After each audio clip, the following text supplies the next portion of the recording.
here's the shifter ready out of the car. I've already taken the snap ring off because they're a pain in the ass, so I'm not going to do it on camera.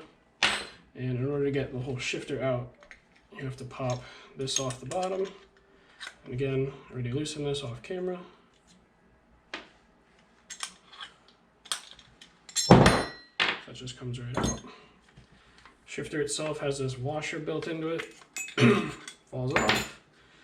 Pull the shifter out. There's your shifter base. To get the cage off, 2 rubber grommets, or bushings, whatever you'd like to call them.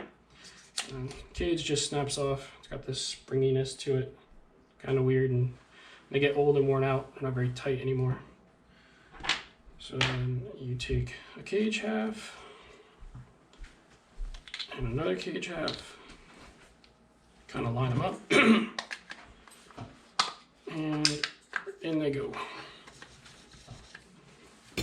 Now, this bushing's got this little lip on it because it used to sit inside the rubber to help center it. This is a B6 shifter. The B5s don't have this slight lip to it.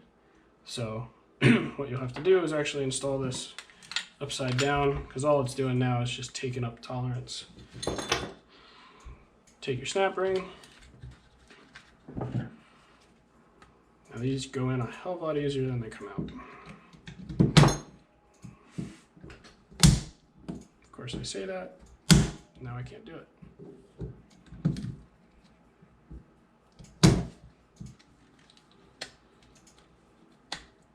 There you go.